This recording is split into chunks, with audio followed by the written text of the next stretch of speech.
Well, good morning, good afternoon, everyone. I'm Elliot Kallen, CEO of Prosperity Financial Group, and I'd like to welcome you to another episode of Meet the Expert. Today, we are targeting and talking about the 401k and the defined contribution industry. We'll talk about defined benefit briefly, but for the most part, we're talking about corporate retirement plans, the best ones to have. Everybody wants the best. Nobody wants to be sued by employees or ex-employees or labor lawyers or whatever happens in the industry to make life more complicated. And we're talking with Eric Petersen. Eric is one of the owners and a key player for us for Hicks Pension Services. So welcome, Eric. Thank you for having me, Elliot. Great. So Eric is a third-party administrator. We are financial fiduciary advisors on 401k. There's a difference. We are all part of your team. And we're going to talk about what that means to be part of your team, rather than leave you out there and good luck trying to figure out your own problems and own answers. So let's get right into this, Eric. The key question that everybody wants to know in general is America, our companies, our employees, are they ready for retirement? It's generally accepted that financially America is underprepared for retirement. If you look at the statistics on what the average participant in a retirement plan has accumulated so far, it's not enough to get us to be able to retire comfortably. Through a few statistics I'll throw out, if you're in your 40s, the average account balance for somebody 40 years old is $93,000. When you get to my age group, the 50 to 59, it goes to 160. And then those in their 60s, the average account balance is $180,000. Clearly, that's not enough to retirement, especially to live in California. And as further evidence of this, our federal government knows this and is trying to improve 401k plans and enhance them, make them better so that they can accumulate wealth quicker. The other thing that's happening here in California is our state is mandating that employers have a workplace retirement plan. And that's a program called Cal Savers. And this important date, by June 30, 2022, if you have 5 employees, you are mandated by our state to have a workplace retirement plan. If you don't like the traditional 401k plans, the state is offering something that's somewhat of a smaller offering. So I believe that most will go the 401k route. So generally, we are underprepared for retirement. We're just not saving enough. Great. And we're not really going to talk much about Cal Savers here. It's more or less a modified Roth 401k program for employees with lots of limitations that doesn't really do what your normal 401k does. Is that accurate, what I'm saying, Eric? I would agree. I mean, $6,000 a year is going back to those stats. Somebody in my age group who only has 160 accumulated, putting in $6,000 a year for another 10, 15 years is not going to get us to retirement. We need to put in more. And so why is investing in a corporate 401k so important? And I asked that question because as I was driving here this morning, I heard 2 separate financial radio jockeys talking about why the 401k is the biggest ripoff in America, and it's just a tax boom for the U.S. government. And they really discourage on their radio shows, and one is on radio and TV, they discourage employees from participating in the 401k. So why is it so important, Eric? Well, when we look at the different ways to save, we have to take into the tax considerations. In a 401k plan, we have the opportunity to go pre-tax. What I mean by that is the earnings that we put into our retirement plan are not currently taxed. The traditional way people have done it without a 401k is to pay taxes on that money first. So if you look at any type of graph showing pre-tax versus after tax, the pre-tax just grows so much quicker. It has that opportunity because that money did not go to the government. It went into your retirement plan. It is taxed later, but you are growing on that deferred amount. That is probably the biggest advantage we have in these 401k plans. If we look at, again, some statistics here about what financial stresses we have. One of the highest ones is not saving enough towards retirement. That's what people are responding. In a larger percentage than paying off credit card debt or keeping up with monthly expenses, it's saving for retirement is one of the top stresses that we feel. An easier way to do it is to just have an automatic contribution coming out of your paycheck. Just sign up for it and then it automatically comes out. It makes it more convenient. And not only is it convenient, but it is pre-tax. So that's where a company-sponsored 401k plan helps us. Now, some companies will offer a match.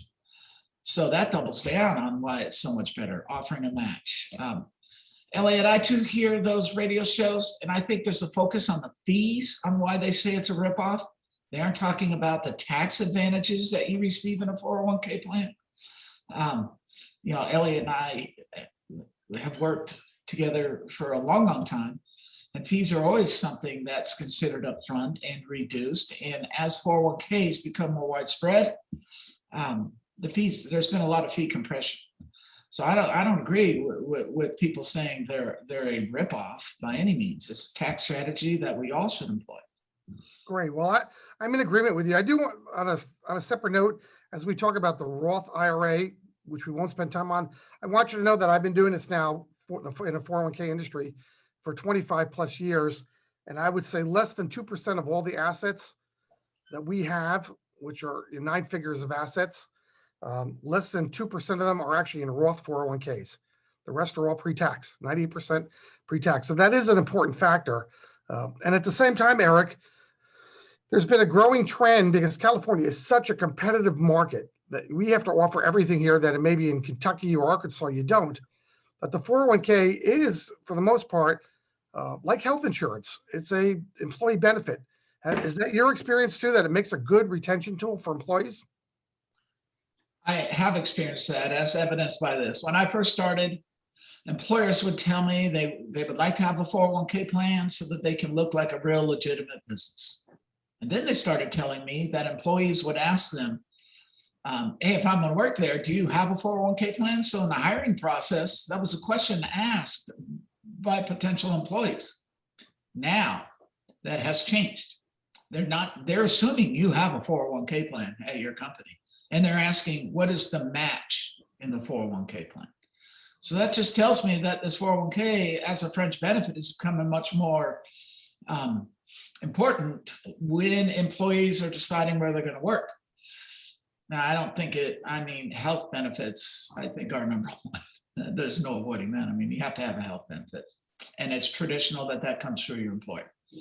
But number two is definitely the 401k. That's the question employees are asking owners when they're in the hiring process. What is your match? Great. And along the same lines, we're advising our clients to think about profit sharing and think about safe harbor matching contributions. We're talking about and matching in general. And we're also talking about new comparability testing. So can we talk for a moment about what new comparability testing, because for many of the people that will hear this, and it will be in the thousands of people in the Bay Area that will hear this, they don't know that term, new comparability. What does that mean? As everybody's aware, companies are allowed to put money in plans for their employees. I mentioned the match earlier. That is a typical way. The employee puts in $1, the company will match that with a certain percentage of that dollar, usually with some sort of cap. There is another mechanism where employers can contribute to retirement plans on behalf of their employees. It's called a profit sharing plan. Now, the important part of these profit sharing, and it's free money for the employee, it's the employer writing a check. The important part about that is who gets what. How is that money split up? 20 years ago, it was all even. But now, through this new comparability, also called cross-testing, there's other terms of it. It's a different method by which employers can put money into a plan for their employees. And they can break out their employees into groups. And some groups can get a higher percentage of pay than others. So that's where this new comparability term came into play. Think of it as a different way for employers to contribute to profit sharing plans in 401ks, company contributions, to participate in that way and pick and choose certain groups that get a higher percentage. That's really what it is. Okay. Eric, with companies today, as business is picking up, sometimes they want to put even more money away. So we go to the next step, which is a cash balance plan. And now we're talking about a defined benefit plan. Very quickly, without getting into weeds, what is it and when should a company entertain it? I'll answer the second part of the question first. When should a company contribute or establish a defined benefit or / cash balance plan, which is a hybrid of defined benefits? So let's just consider that a defined benefit plan. When we look at what we can do in a 401k, which is a lot more than a Roth, we can get up to $26,000 with catch up for somebody 50 or over. Our company can contribute, and we can get up to about 63.5, in the $60,000 range. But some businesses, especially here in the Bay Area, where our economy is still going, I'm doing more business than I ever have during this pandemic era. So business is still going pretty strong, especially in the B2B, business to business, rather than the retail. The retail definitely is hurting, but the B2B is doing good. And they're telling me, hey, that 401k plan is not enough money. I want more to go in. We're more profitable than we've ever been. I want more to go in. When that $60-ish thousand afforded to us in a 401k plan doesn't get us there, then we start looking at a cash balance plan, a defined benefit plan. That's where it comes into play. I'm normally doing it for a little bit smaller companies, maybe a couple owners, 4 or 5 employees. The numbers pencil out really good for those types of companies. And bigger companies as well, but it is more tailored towards a smaller company. And we are seeing more activity in that space than we ever have before. Okay, so it's just a lot more money going away, isn't it? I mean, it's hundreds of thousands of dollars tax deferred, isn't it, Eric? Absolutely, it is, and that's why it's so attractive to those businesses that are doing so well. Okay, so we are fiduciary advisors on every plan.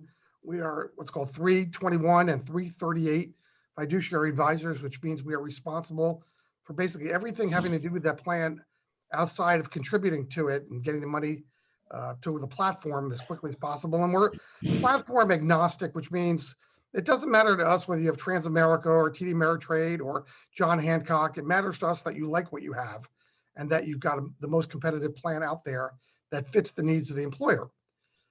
But how important is it to have a fiduciary advisor on your plan?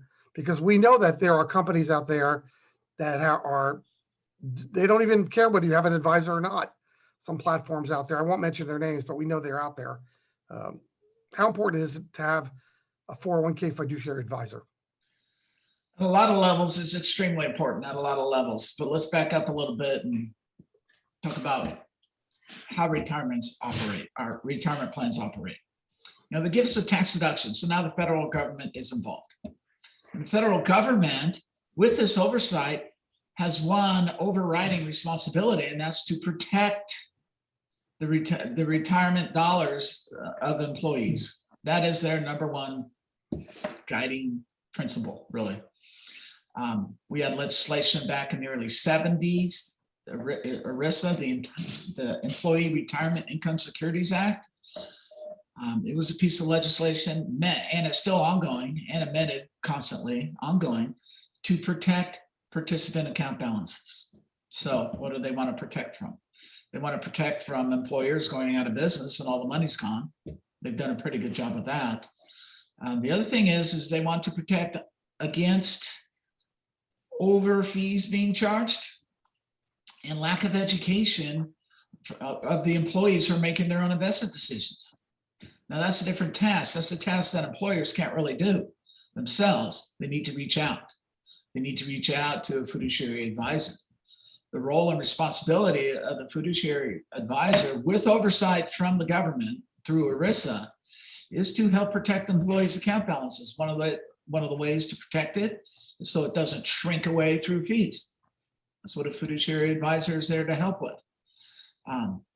the other one is that employees in the end are making their own decisions, and some just have no idea. They're just not educated in financial investments, instruments. And that's, again, the role of the fiduciary advisor to help educate employees so that they can make better decisions. There's one statistic that has always bothered me. There's just so much money in these retirement plans, over 30% sitting in cash instruments, earning nothing. And I believe that's due to a lack of education to the employees on how to invest their money. So again, that's where a fiduciary advisor really comes in. So not only does it provide protection to the employer that you're following the government's mandate to operate this plan in the best interest of employees, not only is it doing that, helping employers, but it is helping employees make better decisions so that their money can grow better. You mentioned earlier about fee compression, and you just mentioned fees again. And I know that we're bringing new plans to employers at a fraction of what we did a decade ago, as far as fees go. Everybody's fees, as they become more transparent, are going down. But it's fees on investments, it's fees, it's our fees, it's just all types of fees, platform fees. Is that the number one goal for employers, to lower their fees? Or is it also to find the best plan that may not be the lowest? Or the latter. It's one of the goals, but the most important goal is the suitability of the investments in front of the participants. They may be the lowest fees, but if they don't perform well, that's not a very suitable retirement vehicle. So it's not just about fees, it's about the big picture, the whole picture. Absolutely it is. And there's also the education process. We're an online society, I think, especially on investments. The online tools have to be top-notch, or the participants can be frustrated and not participate. There's a lot that goes into it. Fees can't just be the only